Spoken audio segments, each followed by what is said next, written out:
He's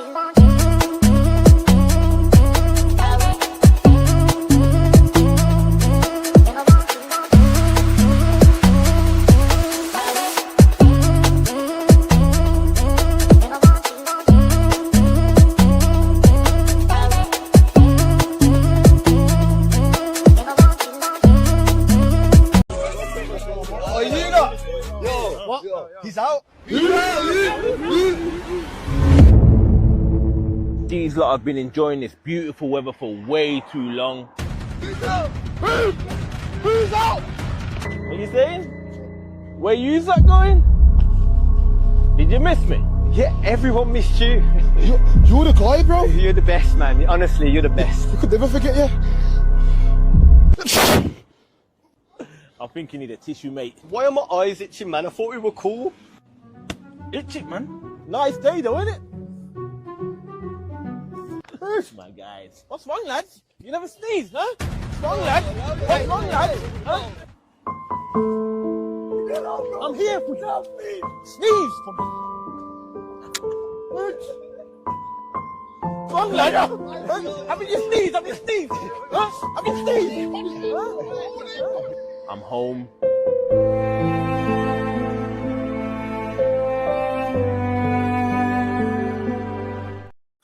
Good morning. Sorry, I thought I'd start with that one because I'm suffering fucking badly. Hay fever, it just popped out of jail and fucking killed me.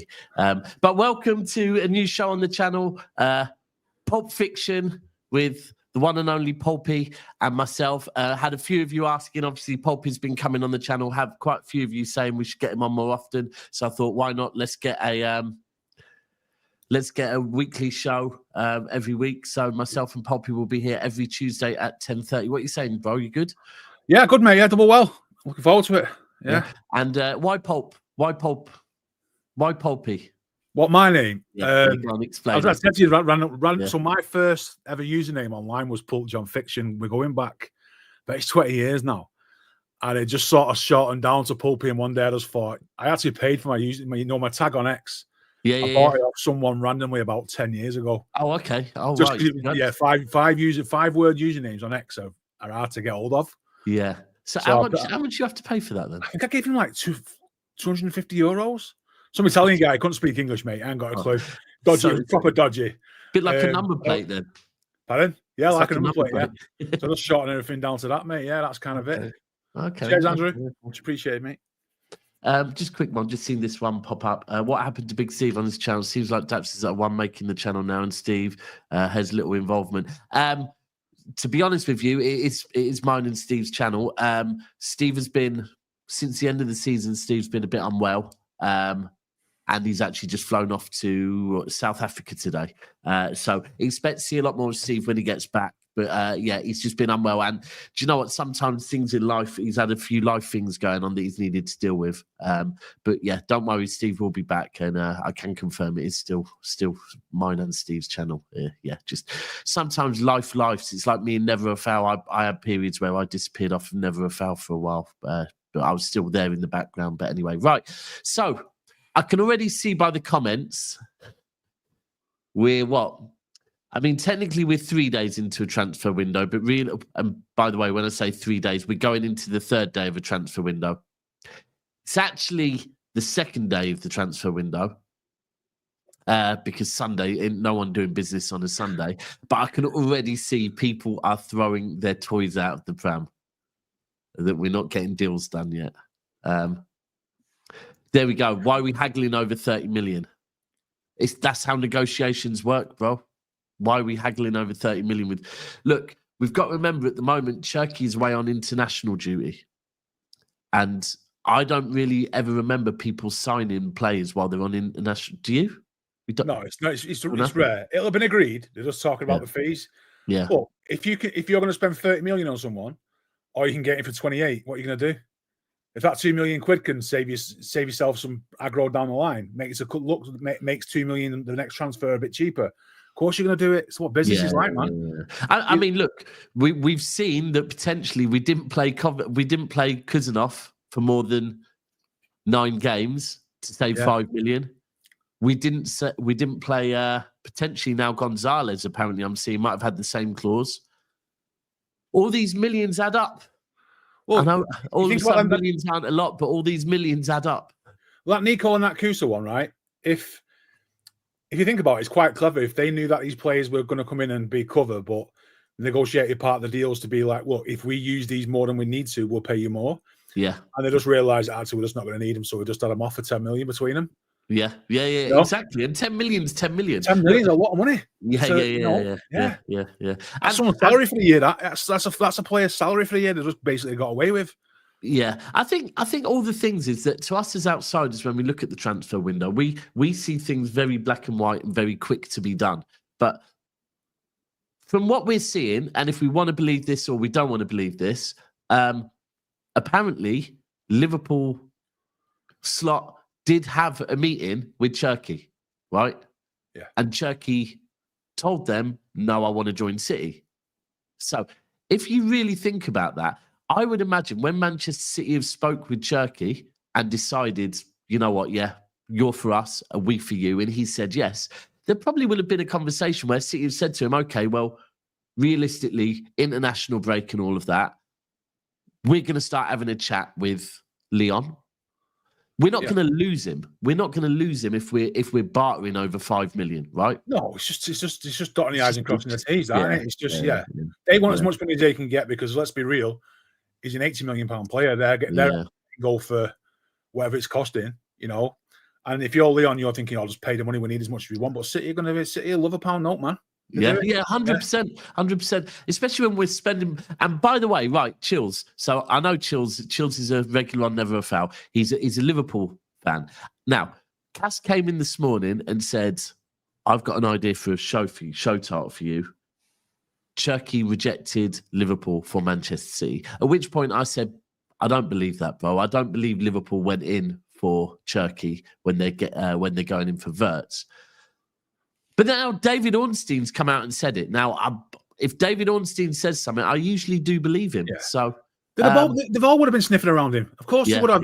Look, teams aren't doing the due diligence if you're not asking for players like that, right? They'll all have been asking around him, and it's just basically, look, we are a big deal when it comes to transfers, though. We do get things done, and we do tend to get our big targets, especially the targets that are cheaper. We just tend to snap them up. It's always the big ones we miss out on. Like the Bellinghams and the Rice. It's always then that are just a bit too much. Yeah. This one is a city deal.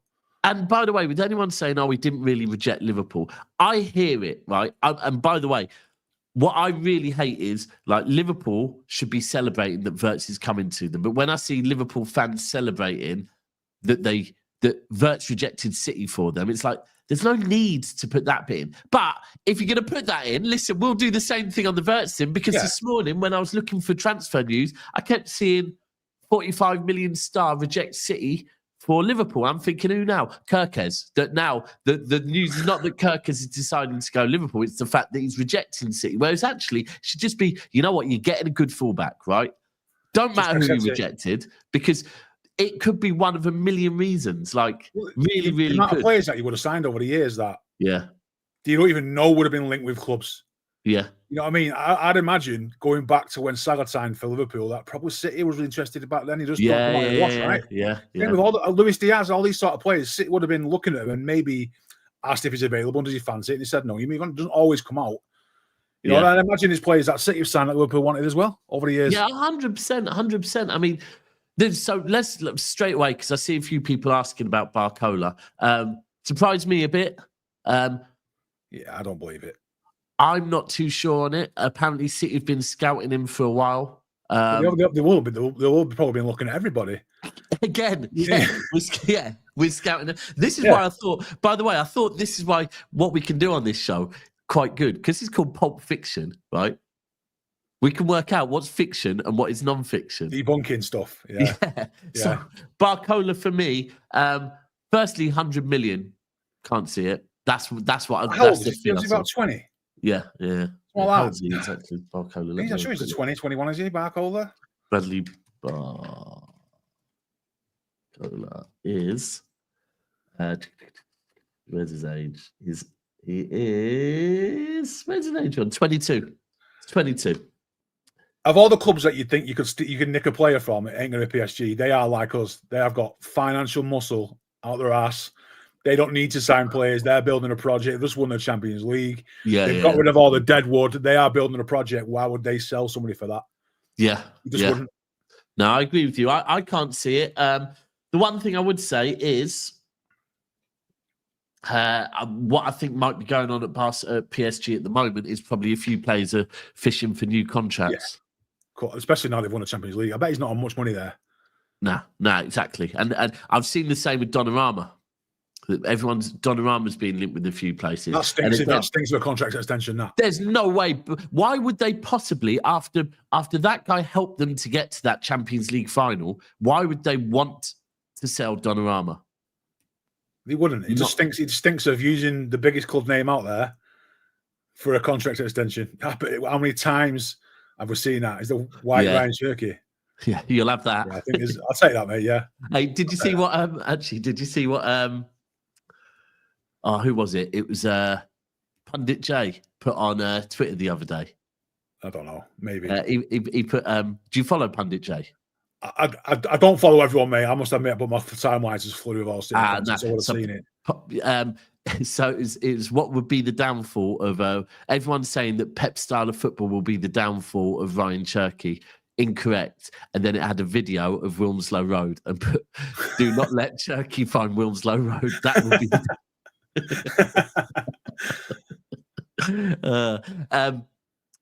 so the Barcola one, it doesn't really make sense to me. Firstly, the cost. Secondly, correct me, what side does Barcola play on? I think he plays both, right? Left and right, yeah. Yeah. See, again, I'll be honest with you as well, the amount that Rodrigo would cost, Rodrigo would probably end up costing less than Barcola if we were in for a winger. But I really don't think we're in for wingers this. Do you think we're going for wingers? Because I know a lot of the fan base seem to want wingers, but it'll be the only way we get a winger is if one goes. If Grealish goes, you replace Grealish in the squad. That is it now. The players you've been linked with. I think Grealish might go. Yes, I'm saying if one goes out, one comes in. It'll have to be you go first, and we act on that. Do we see Cherki as a winger? I don't see him. He can play anywhere, man. But I don't think we have. We have two defined wingers, don't we? Savio and Doku. The rest just play out wide and just come inside, and that's fine with me. Yeah. You know, and that's how I'd keep it as well. And that's where if Grealish was to go, would you say, if fucking hell, you get fucking Cherki and I get a B-Tech Gareth fucking Barry? Cheers, mate. Fuck me, I need to go to the barbers again, don't I, and get my barnet sorted. Mind you, I don't mind. Listen, I've always said this, C-Tech Gareth Barry is Declan Rice. Anyway, we move. Right, so I'd say when I do think Grealish goes, but could you see Cherki as a Grealish replacement? Are you seeing Cherki as a De Bruyne replacement? I don't know. I just can't see us getting another winger for me. I think with Doku and Savio, then we've got Bob, we've got Marmoush who can kind of. It wouldn't be a high profile signing. I imagine it'd be a project player. I know people don't want to hear that, but I can't see us letting Grealish go and getting another player on that sort of level, 80 million. I just don't see it. Nah, neither do I. Don't see it. Not with what we've already got. No, that's the thing. I think, is there more to come from Doku? Maybe, because I actually think Doku's improved on his first season last season. Savio's going into his second season. Then if we are getting fullbacks, that completely changes potentially the whole way we play anyway. So I can't see the Barcola one. Now, the next thing I saw, in fact, no, let's speak on Livramento first. Do you think Livramento can happen? Yeah, I think it's doable, purely based on. I'm not saying Newcastle have to sell players. I'm not saying that because they're in quite a good financial position. However, they can always be in a better financial position. So let's say they have got 150 million to spend in the summer. Yeah. If they can cash in on a right back, which is probably one of the most easily replaceable positions for 75 million, that gives them even more spending power to then bring 4 big players in rather than 3. I think that's the one position you can get them out. What's he been there 2 years? He's got 2 years left in his contract. Yeah. You know, you're thinking about the amount of profit you'll get on that, 60 million profit or whatever it's going to be. Because he paid 40 from Southampton, right? Sure, he paid 40. Yeah. On a 5-year deal, so that would be 16 million left on it. Whatever it is now, 18 million on the value. So you're booking. I hate this profit stuff, but putting £60 million profit in over a player that you can easily replace. Because let's be honest, most right backs are replaceable, and they could go out. They get 60, 70 million for it. They could go out and spend 20 and get someone in and just be as good. You know? Yeah, I hear it. I mean, for me, that is the one I'd love Livramento. I think Livramento. I do. I know. Earlier in the transfer window, it's something we did well before the transfer window started. We didn't want to talk on the homegrown thing so much, but the homegrown thing really, really is a big deal. As in, we do have to hit it, right? And if we're not going in for Morgan Gibbs-White, which that really seems to be dropping off, Livramento does tick that box. What is he, 22? He is 22, 23. He's, bear with me. Where's his age on here? Where's his fucking age? So he's born, he's 22, not 23. If you pay 80 million quid on someone for 22 years old and he's homegrown player for 10 years, you know, you're paying 8 million a year, whatever it is. Yeah. Whatever for his transfer value over that period, I think that's a no-brainer. Massive transfer fee, but you spread it out over 10 years, bargain. Yeah. And the thing is as well, when you look at it is, and I heard LB say this yesterday, I think he's spot on. What we have to view the whole transfer window as one almost, right? We were going to pay 130 million for Wirtz. We didn't. If we get Cherki, let's say we're going to have to pay Cherki, I think 30 million euros, which is what, 25 million quid. We're going to make a saving of about 105 million there, right? Then if we don't get Morgan Gibbs-White, we get Reijnders. Again, that's going to be a saving of probably another 20 million. That's about 125 million saving, right? So if on we pay second choice targets, really, it's plan B targets, which is still brilliant, yeah. Then if that then means instead of getting, say, Wesley for 40 million, we get Livramento for 80 million. Well, we're still in front. We've still got an extra 80 million in the bank that we didn't think that we thought we were going to spend. So for me, I do think 8 million for a fullback is a fucking lot of money. But the age, the fact he's homegrown, the fact he can play on the left and the right, I think he will be. In the next 2 years, he'll be England's number one right back as well. Yeah, he will be. He will. So you're getting I'm not going to say world class, but you're getting a player that's playing in the top 3 international teams in the world, and will be playing in the Premier League and Champions League every week. You know, at 22, 23, going up to think what sort of investment that is and what sort of player he'd be when he'd be 26. Yeah. Spot on. Yeah. The fact he's 22 already and looking this good. And last season he was brilliant. I actually think the season before he was good whenever he played for them as well. I know he played a bit less because Trippier was about them. I do want to say though on Newcastle though, I'm not out here saying that they need to sell their best players and stuff. But if you look at Newcastle, they've got Joe Linton and Tonali and Bruno, Gordon, Isak, of all the ones that they probably want to see go. Yeah, true. Livramento's probably the only one that they could probably swallow. Yeah. You take one of them other players out and you're losing a lot for Newcastle. I agree with you. I agree with you. Like, obviously, I've been very adamant how much I like Bruno Guimaraes. I fucking really like this season. I think Tonali might have been better than Bruno Guimaraes. I think Tonali's been unreal. They've had the best midfield in the league this season. Yeah. Agreed. So mobile. I have seen they're interested in McAtee as well, which could be an interesting one. Yeah, I think it was on LB show that he said that they're searching for a new fullback, Newcastle. Whether that is Kirk, whether that because Trippier's going, but like I say, you can get a right back for if they get 80 million for him, you can get a right back for 30 mil, and you've made £50 profit and filled the spot. Yeah.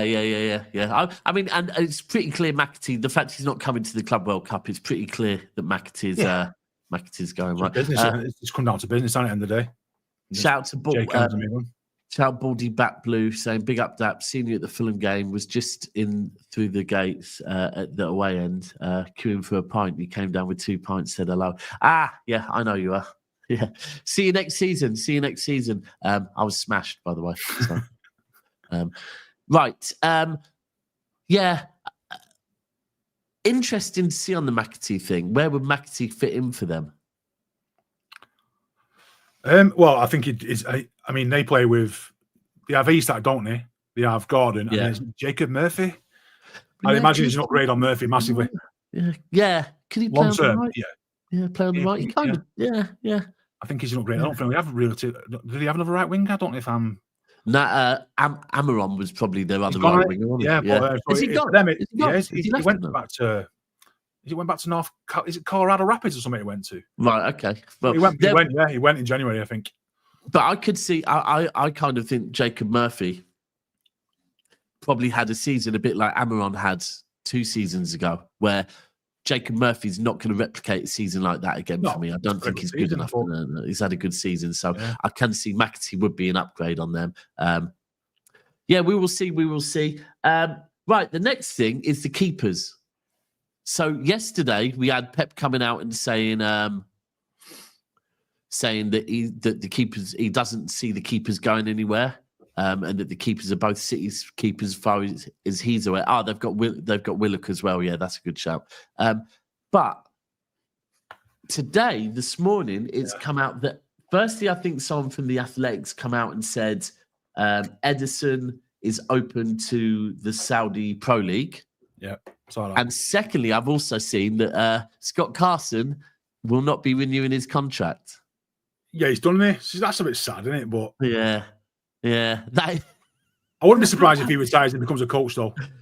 I wouldn't be surprised if he fucks off to Saudi with Ederson. If Ederson goes to Saudi, I would not be surprised if somehow Scott Carson wrangles a fucking $100,000 a week contract over there to be Ederson's chauffeur or something.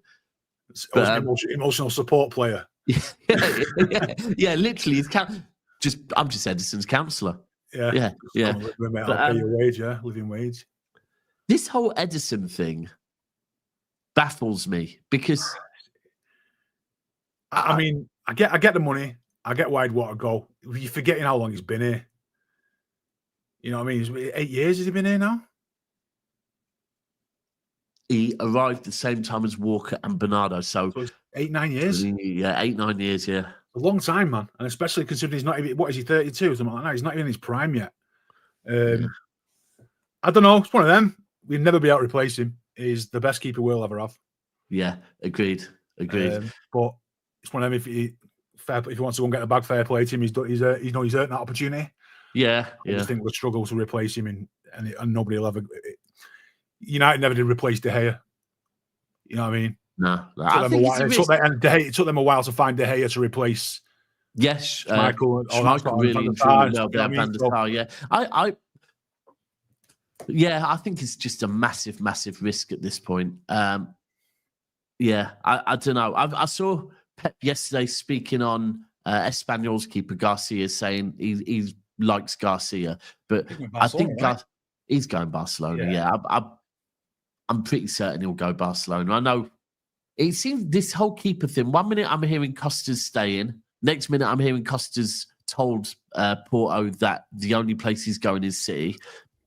1 minute Ederson is saying, next minute he's going. I don't know. Do you know what? I think Ederson actually is probably just confused. I think Ederson would like to stay at City, but I think it's down to the money, man. I mean, he's not on much money as a keeper, is he?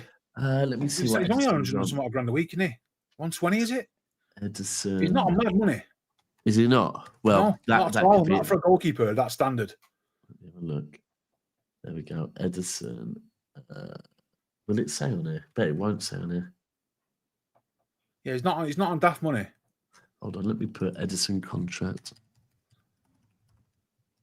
Ederson contract. That's what I'm saying, 90 there. I thought it was more than that, about 120, but 90k a week, people are saying. Base salary of 5.2. Yeah, it's 90. About 90k a week. Fucking hell, you're good at maths, aren't you? Is that right? No, that's shit. That is shit. It is for what he's doing. So yeah, you can understand why he's wanted a I mean, it's not shit. Sorry, it isn't shit. Yeah, it's just fucking great. But it's what most would like to earn the year in 1 week. But do you know what? For City, that is being underpaid, especially how long he's been. He has been offered new contracts and turning them down, so it's what they're offering him. Look, let's be honest. If you doubled his wages to 180, and he's saying no, then come on, mate, you're taking the piss now. But if you sign, if we said to you, here's 180 for 6 years, would you take it? And if he says no, then he's gonna have to go in it. But for a player that is so fundamental to us as the way we play. Yeah, you've got to pay them. Yeah, I agree with this 150 minimum. I actually agree with that. That now tells me why he's been kind of uncertain. I think he would love to stay at City, but yeah, if they're offering him, probably they'll be offering him at least 200 grand a week, but probably knowing Saudi. You have to like 600 grand a week or something mad. That's a lot of money, mad money. So anybody in the world would go for that. Yeah. Even if you got the most morals in the world, you still get tempted by that bag of money. I'm actually shocked at how little he's on, you know. Yeah. That's baffling because usually as a player signs new contracts, they get a nice... that's why John Stones was on 350. Yeah. 6 years ago. You know what I mean? So, yeah, I get it. If he wants more money, give it him. Just depends on like how much City are willing to give him for that. It's stupid, isn't it? It's like... I'm baffled by that. Of all the players you want to keep, you've got to keep your keeper who's the best keeper you've ever had and he's fundamental to how you play because you can't replace him. Yeah. It's the fact he's also had contract extensions. So each time he's had an extension. And like I said, that's why John Stones is, I think, on about 250 a week, right? Yeah. Because he's gone through the contract extensions. That's why when you play for someone for longer, you're on more. But the fact that Ederson's only on that is fucking baffling. Imagine what he started on. Yeah, exactly. I remember the mad one for me was how little Zinchenko was on. Yeah, fuck him. I think he was on about 15 grand a week. Which, by the way, still sounds fucking mint to me, but 15 grand a week for, I think Arsenal went in and offered him like 100k or something. So, Gabriel, what was Jesus on at City? He was on about 90k a week, right? At City. He went to Newcastle. He's on 250. So to Arsenal, he's on 250 now. Yeah, he's like the fourth highest paid player in the league. Yeah, this is mad. Jesus. That is a crime, isn't it? Yeah. That's an absolute crime. Ortega's on 80. What's this? Ortega's on 80. Ederson's on 90. Yeah, do you know what? That's mad, you know. I think it's one of them. Well, we don't know what Ederson's been offered. They might have said to him, mate, we'll give you 250 for 5 years. And he said no. I wonder if he's got some mental fucking clean sheet. Yeah, some 130. Yeah. Hold on. 100,000 a week he's on. He's on 100,000 a week. Yeah, right. Okay. Well, still, it's not much difference. Yeah. I wonder if he's got a mad goal clean sheet thing, something like fucking 100 grand bonus for every clean sheet or something like that. Well, you wouldn't think about it, would you? The amount of times he's thrown it in and just give it away. Well, based on this season, he didn't hit any of them bonuses. I mean, the business sense is to renew him on whatever he wants. Yeah. If he does go, so I can't see Ederson going until after the Club World Cup. I don't think anyone will go till after the Club World Cup. Do you not think? No. Do you think Walker might be back for the Club World Cup? You wouldn't surprise me. It wouldn't surprise me if he was part of it. Just a traveling squad and training squad and stuff. I had a feeling back when he went. Remember when, in fact, it wasn't when he went. Remember when he released something saying something like, the story's not over yet. He said something. I thought, he's got his eye on that Club World Cup. And I thought, he's only on loan. I can imagine Walker wanting to come back for the Club World Cup. Could you imagine if he comes back as a man possessed though and turns into like what Prime Walker for 4 years ago? Fans couldn't handle that, could they? Yeah. So someone's saying Pep said Walker won't go to the Club World Cup. I haven't seen that. I know he said Walker's not in his plans for next season, but I didn't see about the Club World Cup. I'd be intrigued to see on that. I would be. I don't know. I wouldn't surprise me if he went. I wouldn't take him. If Pep said no, I wouldn't. Yeah. There's no point in going backwards. Now, the next thing is, and I've seen a few people ask you, I haven't seen this. What's happened with Rico Lewis? Because the only thing I've seen with Rico Lewis, right, is that he's decided, whereas McAtee's decided he ain't going to the Club World Cup, Rico Lewis has decided he is. Has there been anything else about Rico Lewis? Why is Rico Lewis a talking point? I actually don't know. I think a lot of people see him as a surplus to requirements, right? Right. I think that's what it just comes down to. You look at the amount of players Pep wants and the amount of players we've got, who's the most dispensable. People see people now have become accountants, aren't they? Spreadsheets and all that sort of stuff, and is seeing pure profit on him, 30 million, let him go. You know, it's one of them. I think that's what it comes down to. It's right. So Rico, just wanna see the do you money know in what? And because he's only 20, Rico would not be considered. Wouldn't even be in talks to the homegrown thing, would he? I think his class is. You have to have trained 3 years under the age of 9. Between the age of, so he would be. But he thinks the age of 16 and 21, I think it is. Or professional, you have to have trained for 3 years, which he has. So he is homegrown in that sense. When he turns 21, he's automatically HG. Right. Okay. So for me, where I am with Rico Lewis is, I've been probably saying for at least the last season, I don't want to see Rico Lewis at fullback. I think he's too weak to play as a fullback. However, I'm still keeping Rico Lewis. Right. So we have to remember, with the players potentially leaving and the players coming in, our midfield doesn't get any bigger. I'm looking at Rico Lewis as a midfielder. I think he always was. Look, let's be brutally honest. When he played that first 2 seasons, he took Cancelo out of the team, didn't he? Yeah. You know, and everyone was like, when we was winning, nobody was saying a word about Lewis. The problem now we're struggling a bit. People are just like, he's responsible for getting gone. It's like, when we're ticking over and he can do that inverting stuff, and he doesn't just invert into midfield, he goes into 10s. Yeah. He's really good on the ball. He's brilliant like that. Yeah. It's just we can't rely on defensively. So I imagine if we can sort our defense out in other 3 positions and hold, you know, a weaker right back or a weaker left back, and I think he's fine. Yeah.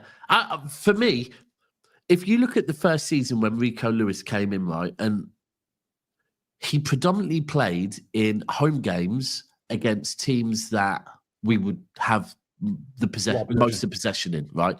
And I remember I took a picture because I've been doing a show with my mates that don't support City, and I'd spoke on Rico Lewis, and then I was at a game and I took a picture of his position where he was, and it was literally next to Rodri, right?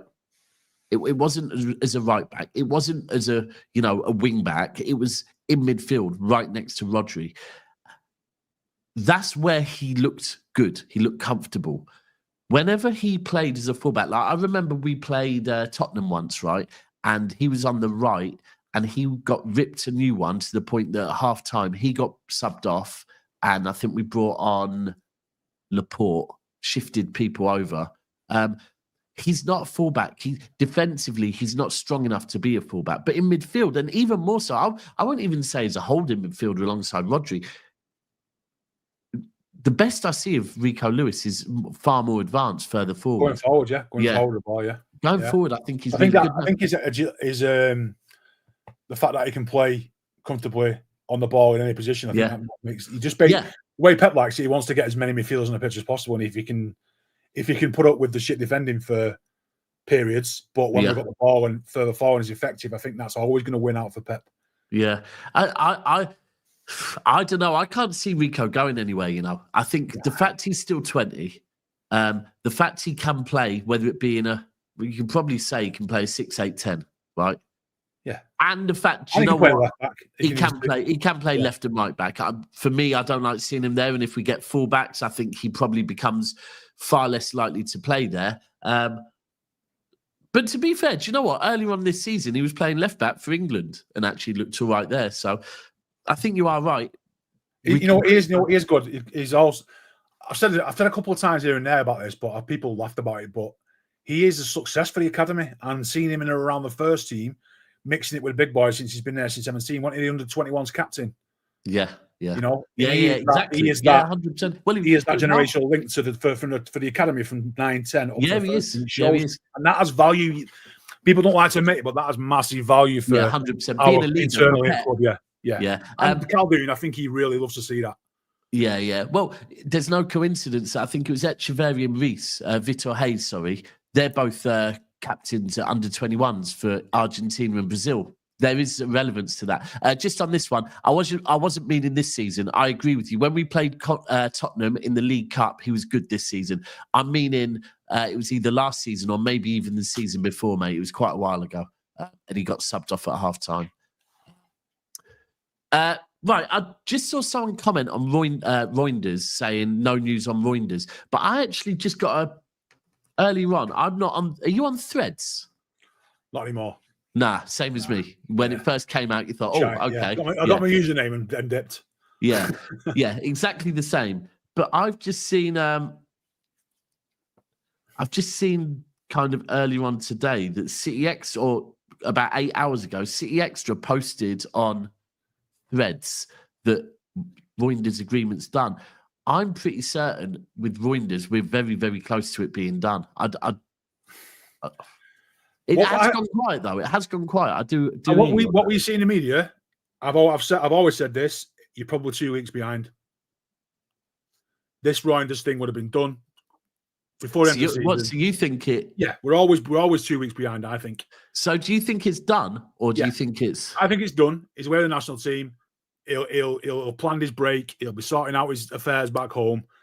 Yeah. And all that needs to be done now. He's probably had a medical. If not, he's probably working on it. You know, he might. I think all it's done is just all he needs to do is get into the academy, get into the CFA, get your pictures done. Yeah. I imagine that'll all be done on the same day with other players. Okay. You know? I have a friend who works at the CFA, and he usually lets me know when someone's there because they lock it down. Right. Okay.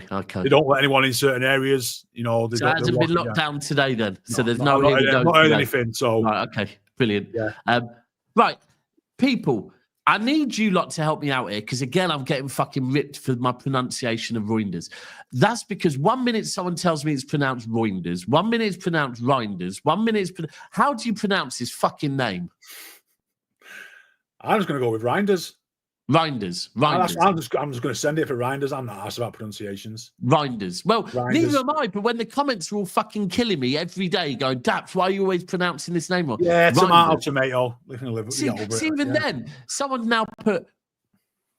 Right, what... How do you say this? It's Reijnders. It's Reijnders. That's what I'm saying. That how can I fucking survive when all of you are telling me different fucking names? So is it Reijnders? I'm going Reijnders. Reindeer? See, I think reindeer, so Reijnders. Is it reindeer or reindeer? Oh. Yeah. Search the net. Hold on. Search the net. The net's going to show me how to spell it. Everyone called Bruno Fernandes until he said his name's Fernandes. Yeah. Fernandes. Yeah. Fuck's sake. Actually, what do you think on that? Bruno decided to stay. Shithouse, isn't he? I think. Yeah. He's United's best player. However, if it was me, I'd get rid of him purely with the fact that I don't want him to be in my club anymore because I think he's one of them. He's Marmite, isn't he? I'd hate him. I think he's a fantastic player. I just wouldn't want him playing for my club. And I've said on LB show that I'd take him at City if he was available. You know, if he never had a United history, I think it'd be brilliant for us. But he's got to go. Yeah, I see. I said to Cass this morning, who I live with, he's a United fan. He came in and said, "Have you seen the Bruno news?" And I said, "Well, I know it will go against your whole fan base and go against everything you're supposed to do as a Man United content creator. But if I was you, I'd be going, do you know what? This is good news. If you're still getting Mbeumo, if you're still getting Cunha, and your best midfielder has decided to stay, then surely that's good news." But I said, but again, I know that it's not allowed, as a United fan, you're not allowed to say that Bruno Fernandes is a good player, are you? You have to fucking hate him and want him out. Yeah. But I agree with you. I really don't. Look, he is a shithouse, absolute fucking shithouse. He's got one of the most punchable faces. He's a moany shit, but he is one of their best players. Yeah. If it was me, mate, I was a United fan, I'd go around his house and help him pack his shit and take him to the airport. And carry him all passing down to the airport like a king. Do that, get him gone. Yeah. There's no rebuild there with him in it. There isn't, because it's all going to go through him. He's the captain. Yeah. You know, he's just sort of like, he epitomises the toxicity that's at that club right now, and that's not his fault, but he just does. Is this another one? Højlund's refusing to leave. I want to know who's actually willing to buy. I actually saw this. I saw that Inter are interested in him. If you're an Inter Milan fan, you've just been battered by PSG in a Champions League final, and then it comes out that it's okay because we're going to buy Højlund in the summer. Fucking hell. If it's in the quids and not the millions, then you'd be happy about that. He's a donkey, isn't he? He's fucking awful. Absolutely awful. United have got no shame, no. They were trying to say he was a new Haaland. Yeah, they were. And all that, these other things about Mbuemo and Cunha, they are not players that top 6 teams are looking at buying. Right. See, my thing is, I actually rate Mbuemo. I think he's a but he's not. He's a top 8 sort of player, top 8 to top 3. 8 to 3rd sort of player. I expected Newcastle to go for him. But bro, we're still doing it, right? I'll do it all day, mate. I just don't rate him. I don't think he's But what we're doing here is we're saying he's a top 8 player. He's not a what? 15th player. No, what I'm saying is that they are. If United were a top 3 team and they were trying to sign Mbuemo as their main targets, they'd be like, no. Come on. Yeah. They are in the mud and they are clutching at straws for any good news. Yeah, I agree with you. It wouldn't surprise you if they're signing a player out of the Championship this year. Well, you've seen they're being linked with Mitrovic on a free at the age of 30. That's it. That's the sort of stinky transfers they're going to get. I like Mbuemo. He's done all right at Brentford, but he's not much. He doesn't set the world on fire above that. No. He's the sort of player you expect to go somebody like Tottenham who are 7th, 6th, 7th and stuff like that. Newcastle, Tottenham. Yeah, that sort of player is not going to win you a title. But then again, you've got to think about where United are. United are, where are they? Realistically, they'll do well to be in the top 10. So he's probably good. He's probably a key next for them. Season, where they are, this is a thing. But I also, I was having this conversation with someone the other day when I was on the train on the way down to London. And I think it was for the Fulham game. And I was having a conversation with, I think it was a Tottenham fan that was on the train, right? And we're talking about United. And I said, the thing is, if you look at the players that have left them recently, the clubs they've gone to, they've done all right. And I honestly think that when Man United sign players, when you arrive at that club, I think this level of entitlement seems to just come over you, right? And it must be people at the club that are giving you that. It must be, senior people that are floating around the club, whether it's installed in the players, but it just seems to rub off on everyone. And I also do think, I think who you sign is like their mentality. The mentality of a player is massive. Prime example, remember the Sanchez thing where he wanted to come City. He told Pep for a whole season, I want to come. I want to be part of a project that wins trophies. United came in for him, offered him more money. And then the board said to Pep, turns you back on it. And what do we do? And Pep said, we pull out. I thought he was coming because he had the right mentality. If money is his mentality, we're not the right club for him. And I just feel like anyone at the moment that is choosing to go to Manchester United, and look, I've already seen that apparently Mbuemo turned down Arsenal and Newcastle for Man United, right? I don't believe that. I mean, maybe. You know what I can see that is if United had paid him daft money. But then, exactly, right now. And if that is the case, that's not doing him any favours because the mentality of the player is not going to be right. If he's joined, like anyone joining Man United right now, you have to question their mentality. And I'd even go and say United 4 or 5 seasons ago, maybe not, because I think all of us, like 4 seasons ago, maybe even 3 seasons ago, if someone said to me, look, Man United will be back soon, right? They'll be back to their best soon, I'd go, I'm aware. But now, potentially want it, not now. Now they seem to be getting further and further away. Yeah. Worse and worse. That's the way I see them is they're not getting better. They're not going to get better. That if anything, I think they're in real danger of getting worse and worse and worse until, and I hope it doesn't happen, until the Glazers fully leave, Man United, for me, are fucked. And I even think now, whereas remember a few seasons ago, they were being linked with the Qataris or the Saudis coming in. Yeah. If you look at the the way that football's going at the moment, especially in the Premier League, so the Saudis came in, bought Newcastle, and look what's happening. They're kind of struggling to spend money, right?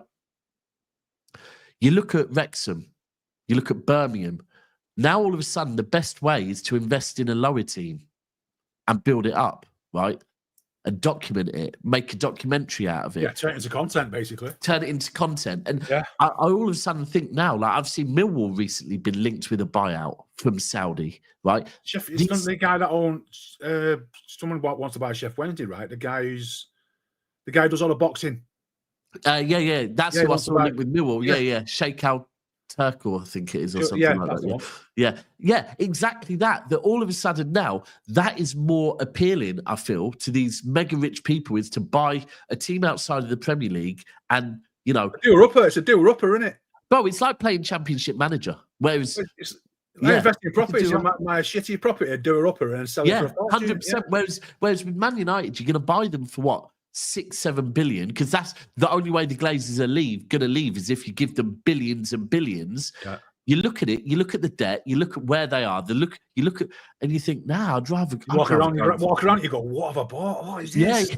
Yeah. Where's the receipts? And you look at like the Birmingham or Wrexhams at the moment, like they're doing fucking well and they're becoming a talking point. So yeah, that's where I think Man United are in big trouble, and long may it continue to be, fam. But right. What else? Let me have a quick look on City Extra, see if there's anything else dropping today. So we think that you think that fucking Reijnders, fucking. I think they're done, mate. Yeah, I think they're done. You think that's done? Yeah, I think they're both done. What about Ait-Nouri? Because I'm seeing that could be the first one. So I think they're done. I did what I mentioned this year actually. So I think a lot. I know when I was sat in the chat room before, a lot of people were saying like, no signings done. What's going on? None of these players that are coming in, I would expect you would see much of them to play 90 minutes in the Club World Cup anyway. Yeah. They'll go along and they'll get used to the players and the tactics and stuff, and that'll be like a big pre-season for them. They're not coming in to start the games. You know, he ain't coming in. He ain't going in starting Reijnders in that and expecting. It's just not going to happen. It's just a pre-season really for them. Yeah. So these lads that are coming in, it doesn't matter if they come in tomorrow, on Sunday, on the 10th. You know, it's not going to affect our pre-season. It's not going to affect the preparation for the Club World Cup. So I think ultimately, I think you're right. Someone just said here, international break is fucking up the here we goes. It's right, because you don't get, and it does happen. Well, even De Bruyne apparently was supposed to be signing for Napoli yesterday, and he's gone in international duty. Yeah, it can wait for them. They're not bothered. It's not like it's life or death for them. This is the thing. Once all the paperwork's done and it's just awaiting a medical, that's literally how it is. The paperwork's done. We're awaiting a medical. Therefore, we can't announce it. We can't give it. Here we go. The most important for them, like Cherki, is he's just been called to the French team for the first time. Right?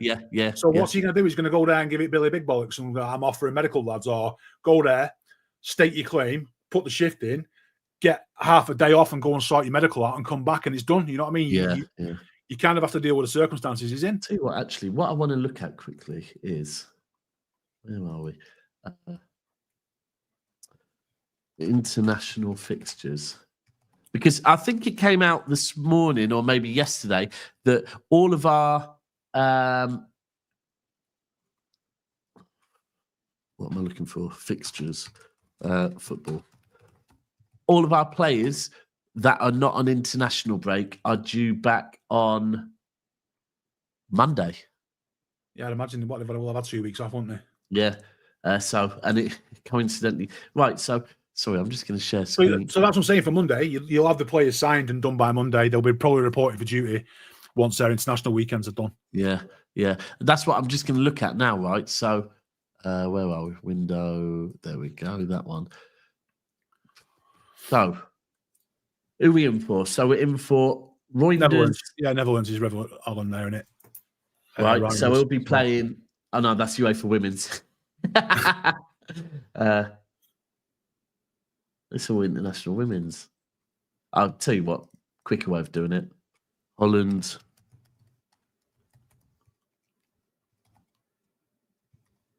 Who have they got? Yeah. Finland on June the 7th. And then, is that it? They also have matches against Lithuania. So Finland, June the 7th, I think. It must be. They're probably on 3 days later, I guess. There you go. Hold on, here we go. No, just that. No, that's 24. Oh, yeah, keep going down. Yeah. Oh, for fuck's sake. Come on. I'm having a fucking stinker here. I always just trust Sky, me. I just go straight to Sky for fixtures. I just can't. Look, see, all these are showing the ones they've played. I don't want to see the ones they've played. I want to see the fucking fixtures. What, Sky, you saying? Yeah. Sky or BBC are usually the best too. Netherlands fixtures. Come on. Don't fuck about here. Right. Yes, so Saturday, June the 10th. So, realistically, it's not going to be until after June the 10th, which is next Tuesday for him. Yeah, so Tuesday. So let's say let's say all the players are following the same sort of tractors, grinders. So you play Tuesday night, you're done, you wrap up, you go on, you get your shit and go on Wednesday morning. Yeah. Whether he goes straight from there to City or goes straight back to Holland or whether he's in Italy, you're looking at maybe Thursday reports, which is duty, or Friday. And then they fly out to the World Cup on the Monday again? Yeah. I'll tell you what. Yeah. Next Friday.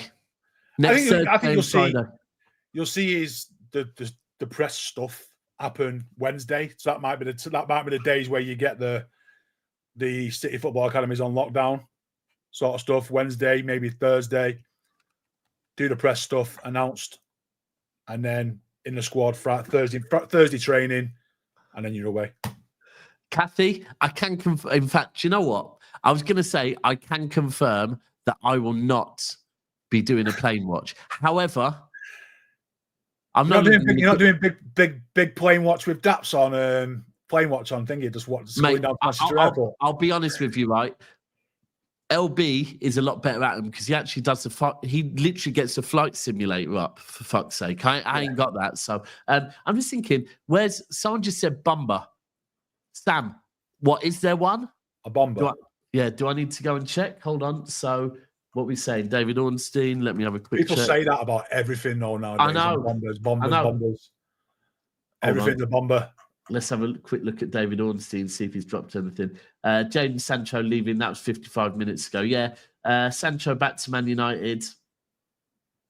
We'll see what happens with that. But that came out 55 minutes ago. Let's try Fabrizio quickly. See if he's got anything. I blocked Fabrizio Romano. I can't be doing it, man. The amount of he gets more attention than anyone I've ever seen in football. I just don't want to see him on my timeline. I don't care about the here we go stuff. I just don't want to hear it, man. I don't want to be relying on him for news. No, I do hear it, especially when, like the other day, right? So he's obviously put out a week or so ago that Cherki City, and then I think it was Sunday night. He retweeted it, quote tweeted it with eyes, and then MCFC, and it was like, just waiting the whistle. We're still here going hello, like it's he's a tapping merchant, isn't he? And he's a tapping merchant. He's a mouthpiece now. He's an agent mouthpiece. And now Sam is look. Fabrizio Romano Bumba. So I'm on Fabrizio Romano right now, right? Literally refreshed it this very second. So the first one is Chelsea approach AC Milan to sign their keeper. The next one is Rangers. So as a City fan on a City channel, why would I care, right? Yeah. This is interesting, you know. This is very fucking interesting because when are the games? When's the first game? The 7th. Netherlands' last game is Tuesday, the 10th of June at 7:45. Yeah, it'll be done before then. I'm saying it'll probably be signed by then, but it'll turn up at the City ground on the Thursday. So yeah, there's that little gap right between the game on the 7th and the game on the 10th. If he's international duty now, so where's the first game? Is it in Lithuania? So the first game's in. No, so the first game's in Finland on Saturday the 7th. Okay, so I'm trying to think of logistics. And then the next game is Tuesday the 10th in Netherlands. So what? A little trip from Finland to Manchester. No, City would want his medical done before he kicks a football ball, and I'm pretty sure. What, before Saturday then? Yeah. So whether that be a medical over there with City's medical staff, I imagine that's most likely. Yeah. Yeah. So probably in the next 24 hours, if it's not been done already. Because you have to travel a day before, don't you? So if the game's on the 7th, they've got to be there the 6th. Today's the 3rd. So I'd imagine within the next 24, 48 hours, it'll be wrapped up and done. Right. Then the next one we've got is... Hold on. If we're talking France. So I thought France had 2 games.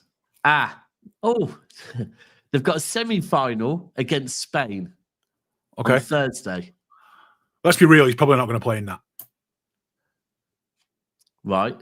I don't imagine he's going to play. I don't think he'll play. Look at France's team. I don't think he's going to start. He might be on the bench. It's more likely, or probably. Where's the one there? Is there another one after that? Is there a friend? No. Well, no, because if they win that, there's the final. Okay. So he's got the semi-final against Spain, and then he's got the final. Will he play in either of them? Probably not. I don't think he'll start anyway. He's unlikely to start. Dembele, Mbappe. Yeah. But he definitely is in the screen. Actually, that's another one to check. Netherlands squad. Would he be? He must be in it. Nah, I don't even need to check if he's in. Ryan's the starter. He starts in midfield. Yeah, he's starter. And then the final one, Ait-Nouri. Is Ait-Nouri Algerian? He is. Yeah. So I know that Ait-Nouri and Cherki both had interviews on arrival. Well, on arrival at their international teams, and Ait-Nouri and Cherki both said, "Look, we've got 2 games to play. Then after that, we'll see what happens." So, yeah, so same as Thursday, Tuesday. So Thursday, Tuesday, yeah. So, this is all right though, because this is perfect for Ait-Nouri. The first one's over in Africa against Rwanda. Oh, it'll be that's fine. The second one's in Sweden. Perfect. So he's passing. He's got to pass through, right? Yeah. Then come home. Come home to Manchester. No, do not stop in the Midlands. In Manchester. Yeah. Do not stop at Birmingham Airport. Yeah. Straight to Manchester Terminal 2. Let's go. All right. Well, we will see. I think it is interesting. It is. I'll be honest with you. The fact that we've had international break. You know, the clubs come out and said they want to get every bit of business done before the Club World Cup, and then the international break is hit. Is not ideal.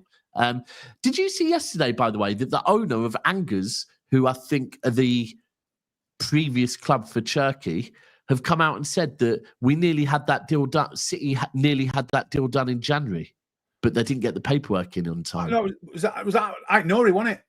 Sorry, Ait-Nouri. Yeah, Ait-Nouri. Sorry, It's Ait-Nouri, was that Cherki? Was that Ait-Nouri, I believe. Right, okay. Ait-Nouri, I believe. Yeah, it was Ait-Nouri, you're right, yeah. Yeah. I don't know. Could be a case of did they leave it too long? Did their first choice target not go through? Cambiasso was potentially the target, right?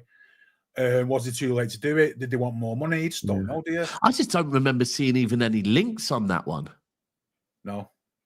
Don't remember seeing one. Surprised the amount of deals that get talked about and the journalists don't even pick up, which makes me, you know what, that makes me happy, because I hate seeing these journalist bandits who are just dictating everything. I hate that. Deals that nobody picks up on. Just love it how this just goes through the door and everyone's like, oh my God, hear about it before you hear the merchants talking about it. I love that. Yeah, Angers 50% sell-on clause. I do love that. Right, we did get a super chat earlier. I meant to put this up. Apologies, Nadir. Personally, think deals like Cherki and Reijnders are done. Just think because of international game logistics, you see the club is waiting. Ait-Nouri prob almost done. Do you know what? And if you think about it, I'm pretty certain they all arrived at international duty yesterday, right? Yeah. Which would make sense that probably while on international duty, it means they're going to be at training facilities. Perfect for people to fly over and potentially do medicals there. Yeah, they'll have look, even if you're injured, you get called to national team, you still got to go and see their doctor. There'll have people there that can deal with stuff. Yeah. I guess the national teams as a whole wouldn't be very interested in accommodating extracurricular stuff for your clubs. It'll be kind of like an after hours thing, like, look, you're done with us for the day, can I have a medical on the grounds and they pay for sort of thing. So, look, they're in the right places for it. Yeah. And obviously with Tiki and Viana working on transfers, this is why, because you're trying to get 3 or maybe 4 multi-million-pound deals through the door for different players, different parts of the world, different clubs. Yeah. You know, yeah. in all the world in the world, man, Viana might be good at his job, but he ain't nobody's that good to get 3, players worth 150 odd million quid through the door on his own. I'll tell you what, if this window does go the way it seems to be going, then it's going to give people a lot of confidence in Viana, innit?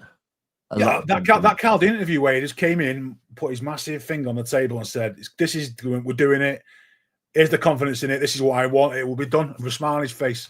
Yeah, yeah. The fact he was willing to put that out there as well. Yeah, was like smiling, saying, "Wait till you see the players we're getting," sort of stuff. Means he ain't saying that on an interview in house, and not only is he not saying it, he might have said it in jest and saying, "Look, this to Fingy Bailey, this ain't going out, mate. This is between me and you." Yeah, that's the thing. It's past editing as well. Yeah, it's part. That's my whole thing is if he's done the interview with somebody else, which to be fair, Khaldoon doesn't do too much anyway. No. But if he did, then you don't control what happens with what you're said. But when it's in house, it's your people that are editing it. And he signed it off and said, "Yes." And he signed it off and said, "Yeah, put it out. Yeah. He's confident in that. That's all it needs to me. I trust that guy with everything to do with his club. He's never let us down before. No, agreed. Yeah. Right, there's a couple of questions I just wanted to ask you quickly. Morgan Gibbs-White, do you think that happens now? Not now. I think. I think that's a case of if I think what's happened with Kovacic getting injured. Yeah. Potentially that means that we're not going to be able to get rid of too many players, which means that maybe Gundogan would probably have stayed, and that would have maybe, if the Gundogan and Kovacic should have gone, you maybe would have got a Gibbs-White. Yeah. So I think it's a long-term squad play that they don't sign him. Maybe if after the Club World Cup and the summer transfer window develops, I wouldn't write it off completely. Yeah. But for now, in this short-term space, I think it's probably, on the back burner that.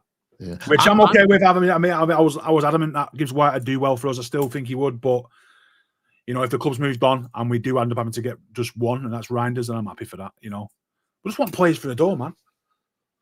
Right? Are you more? Andrew's saying really emotional. Nah, I think he's a really good player, to be fair, but. It's not like we're not getting anyone, is it? It wasn't Morgan's White or bust. I think it's a case of it's not working for now. Hold on to him. And if it develops down the road, and look, Forest have just gone to Europe, maybe they're like, they don't want to sell their prized asset. No, do you know what? Where I am, I agree with you on that. What I think, right, firstly, because if we get Reijnders, Cherki, and Morgan Gibbs-White, I'm all for, right? Get Morgan Gibbs-White as a third midfielder, right? Depending on where you want to play Cherki, I'm all for. I see his qualities. Of course, there's a homegrown thing as well. But I'm with you that I think right now, while the iron is hot, I think Nottingham Forest will want more money. Also, I think Nottingham Forest probably don't want to sell him at this point because they don't want to show, like, Forest are out there trying to do business themselves. If you're saying, we've just got 80 million for this player, people are going to hold you to ransom because they know you've got money. Secondly, to the players that you're trying to sign, you've just sold one of your best players, right? They're going to be thinking, hold on, what's the ambition of this club, right? Yeah. So I think Forest would probably rather keep him for now to portray that they're not a selling club. And secondly, the longer we leave it, the more chance they get in a midfielder or two and are happier to accept a lesser fee for Morgan Gibbs-White. So I can see the Morgan Gibbs-White. I can see City walking away right now, but then maybe in 4 or 5 weeks' time, when that second window opens, going back and saying, is he still for sale? And if so... Yeah, look, probably saying to you, look, you wanted this much for him. Let's not be stupid now. Can we talk some sense? And it's the case of, right, well, we wanted 80. We could do business 68, and I think City might say, that's more reasonable. Let's do 62, and that's where the bargaining starts. You know what I mean? Yeah. And I think the other thing is probably the truth is if this homegrown quota thing is a thing, then we will probably be right now. We're going to pursue the Livramento thing and see where that goes. Right? if we don't get Livramento, then and we end up getting Cambiasso, then we might circle back round and go, well, we need more. Yeah, I mentioned it earlier. It's about players going out as well. If Grealish goes, you've got space and the money to free up there. Yeah. You know, McAtee goes, you've got a spot. You know, there's rumours that Echeverri might go on loan. There's always spots in the squad. I think right now it's all about beefing up this squad for the Club World Cup. Yeah. Deal with that. And then whilst that's on, looking at the next phase, which is the summer transfer window, who's in, who's out, what other players are interested, you know, what players are available for other clubs are starting to do business. You know, it's that tick-tack thing, isn't it? Tick-tack thing. Yeah, 100%. You know, it's not 10 days and it's done. It's not like this one transfer when it's done. We've got until the 1st of September. Yeah. And the other thing is, let me just ask you on a player. I was doing a show with a Tottenham fan the other day, right? And I just asked him how much he thought Jed Spence would go for. And he said, because they've got what's his name on the right? Porro, thank you. They've got Porro on the right, then they've got Udogie on the left. Spence is like their second choice for either side. He said Spence, he reckons Levy would let go for 35, 40 million. They only paid 15 for him, didn't they? And he had a shit season and went on loan. I don't know. I think he'd be all right for City, you know. I think Jed Spence could be an option. I think he could be an option. No. This is not. This is me just having a think about what other. If we can't get Livramento and we need to hit that homegrown quota, and we're looking at now because we're getting midfielders that are not homegrown. I'm looking at who there is, and I think Jed Spence is good going forward, and he's good defensively. I think Spence, for 35 million as a squad, and by the looks of it, look at Tottenham. If he's happy being a squad player at Tottenham, he'll definitely be happy with being a squad player at Manchester City. Yeah, I can say. I mean, that sort of play. You need those sort of players that are willing to play second fiddle. You need a Nunez, a Zinchenko was like that. You know, them sort of players that will happily just take the game time when they get it and not kick up a fuss. Akanji does it, you know, Ake does it, you know, it's like... I don't know, I just think he could be... And look, I want Livramento, and I think Livramento is a lot better than Jed Spence, but I'm just thinking what other options are there as a right-back? And that are also English. Not many, is there? There's not. So, I mean, I don't know. If there was anyone I would take who, if he wasn't made out of glass, I'd take Reece James, mate. I think he's a baller. I would break the bank for Reece James, mate, and I'd tell you they would sell him. Yeah, but they would sell him. They love a pound note and all. And I hear you, but that guy's too injury prone. Yeah. I mean, it was before we knew just how injury prone he was. I was like, he probably wouldn't ever leave because he's down to be club captain. He loves the club and whatever. Now, because of how injury prone he is, I think you probably could get him. Right? Oh yeah, they love a deal for PSR. They yeah. But it's just that it's just too. Yeah, we can't take another. No, we can't take. I mean, I saw an interview with Morgan Rogers from Villa, and they asked him who the best player that he wasn't aware just how good they were till he met them at England, and he said, "Oh, it's Reece James." He said, when we're having shooting practice, every single time that he would shoot, he was scoring. Every time, he said, without fail. He said, then he said, then he got a free kick in the game, and he said, "Oh, I already knew, he's scoring this," and he scored it. But I think he's unbelievable. But he's just, do you know what it is with Reece James? I've always said this. He's got a similar physique to Micah Richards, right? He's just a bit too big, isn't he? He's just a bit too big. Heavy. Yeah, these top-heavy players, when you're top-heavy, and if you remember when Richards first broke through, he was playing more of a centre-back alongside Richard Dunn, right? Yeah. Which meant that he wasn't having to sprint up and down the pitch all the time. The minute he went to full-back, and when you're a full-back, it's different to any other position on the pitch, right? Because you are... Like, if you're a midfielder, you're predominantly having to just float about, maybe make a few little runs into the box. Yeah, if more you're recovery runs than anything in midfield. Yeah. Whereas if you're a fullback, it's like you are sprinting, having to dig in up and down the pitch for 90 minutes. And if you're top heavy, all of that weight on your calves and the rest of your legs, it's just going to, I think there's no coincidence that him and Richards both. Did you rate Richards as a player, by the way? Yeah, I just think he's just unlucky with injuries, man. When it comes down to it, I was thought really good. I thought he was good. He was one of the sort of players that we always backed to see because he was a young lad and he was getting into the England squad and he was mint.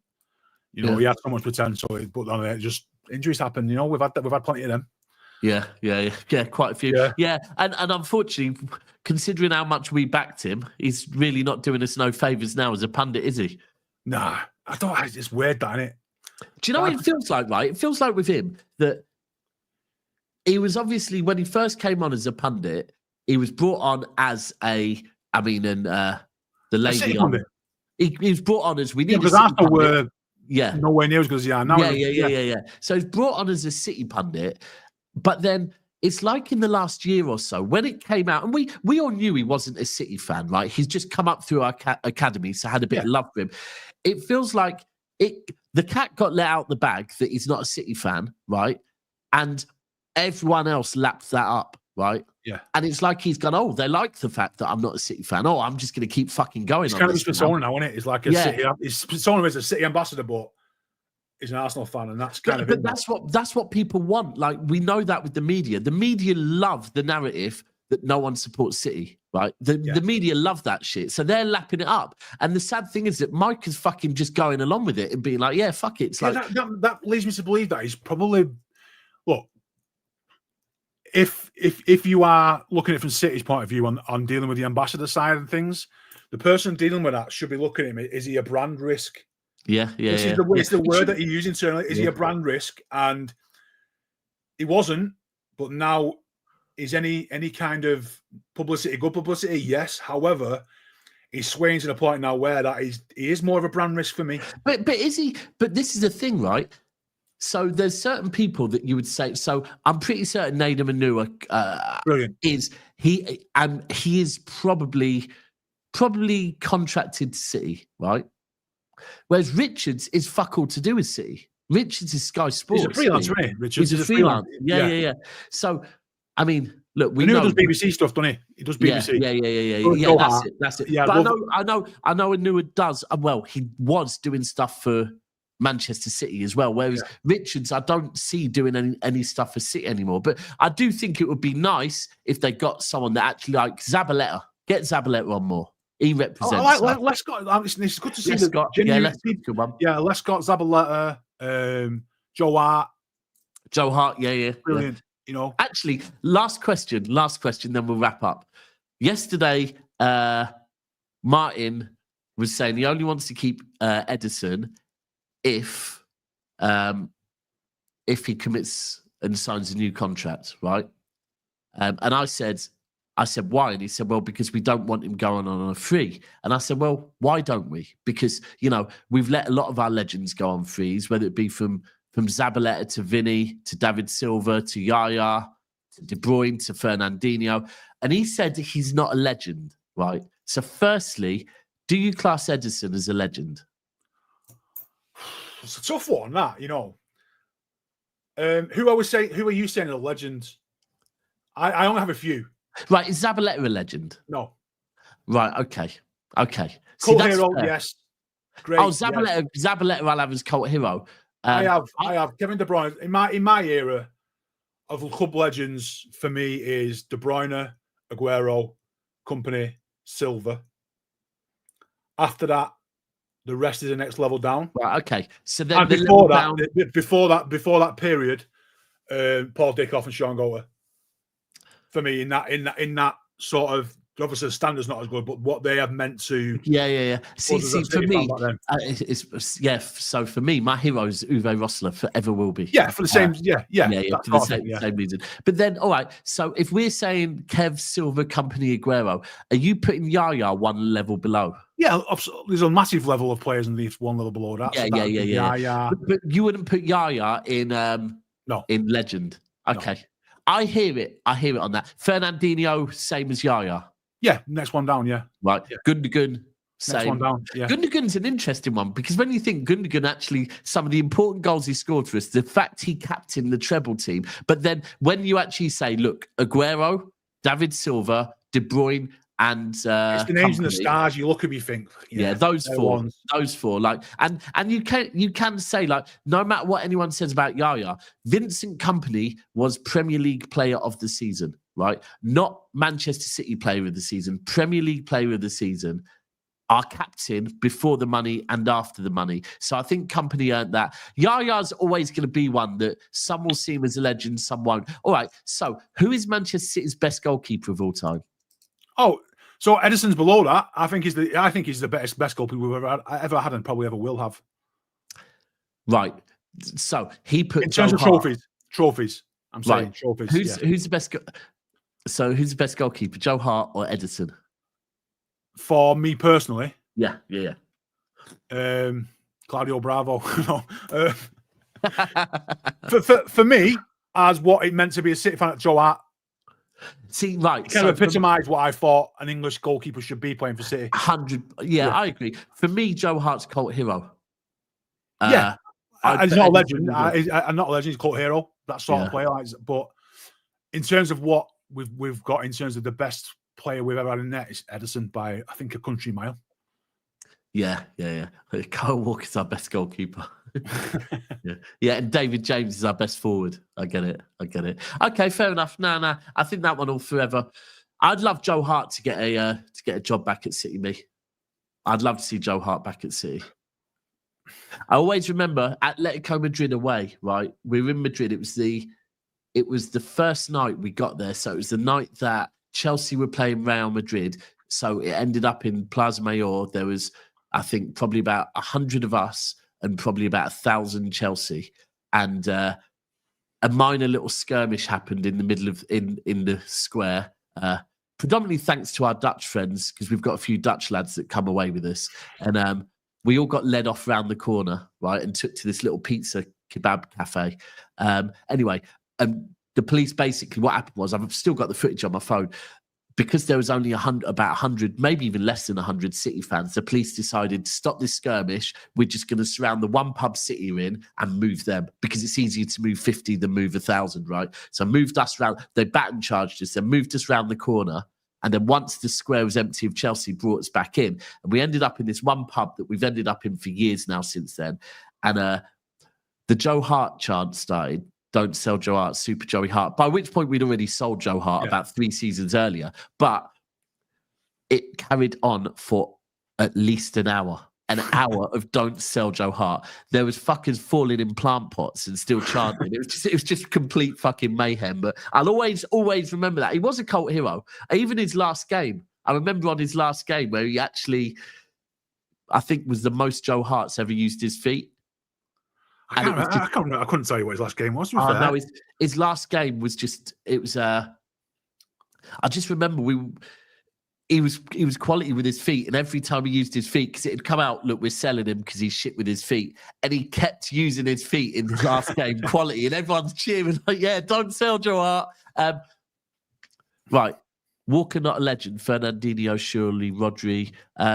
See, this is the thing. I think Rodri will end up a legend. Rodri will, yeah. Rodri's on course to be that. Rodri's on course to be one. Fernandinho for me, and Walker, and right, I think Fernandinho, Walker, Yaya, Gundogan, Bernardo Silva. There's shitloads. That's level down. John Stones on that. John Stones on that next level down. Yeah. I do hear you. To get legend status, it's not just. But I think the one thing with Yaya is you do look at like the semi-final, the season he won the league, and you do go, maybe Yaya's got a shout there. But anyway, that's been the first of Pulp Fiction. Pop, you got anything going on this week? Just working, mate, and going on holiday. So next Tuesday, this week, I think. Right. I might be in Morocco next Tuesday, so we're doing it from another part of the world. Oh, what? You'll still be able to do it? Oh, yeah, I'll turn up, yeah. Why not? Oh, Pulpy on tour. Perfect. Yeah. Well, you going to Morocco? Big enough beach, mate. Maybe, yeah. Looking at it. I'm essentially booking it today. So, mate, do you know what? We went Mykonos not long ago, right? And we got this mint villa in Mykonos for, I think it was about $2,500 for 4 days or something, right? Now, we've just been looking at villas in Morocco, right? For a third of the price, right? These villas have got like underground games rooms, and they look like an arcade, right? They've got full-size pitch in like AstroTurf football pitches, basketball courts for like $1,000 for a week. Morocco looks mint, man. Looks well, I'm just basically going away somewhere. Don't know. All you just know is you'll see the background isn't this next Tuesday. Right, okay. Yeah, lovely. You'll be in the sun while we're not. Okay, okay. Well, I hope you have a good day at week, and I hope you get something booked. Right, people. As far as shows, I will be on LB at 1 p.m. In fact, I'll be on Never a Foul at now. Brilliant. Let me just plug in that redirect. I will be on Never a Foul straight from this. So if you stay where you are, that's going to go straight over to Never a Foul, where we will be discussing more transfer news as it happens. At 1 p.m, I will be on with LB. And then at 2 p.m, I will be back here with hopefully Pat, Aussie Pat. And then again tonight, I will be back here at 6 p.m. with Martin and Nobbins. That's some next level work right there, mate. I'll give you that. Well, while I haven't got a job, I've got fucking Tuesdays are my grinding days. But but anyway, appreciate everyone for being here. Please stay where you are. Go over to Never a Foul, smash a like, and until then, I will leave you with some good old LB. Has Grealish been a flop?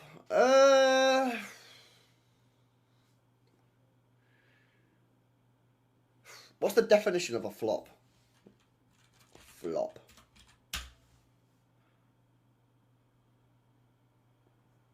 Fall or move or hanging loose in an ungainly way.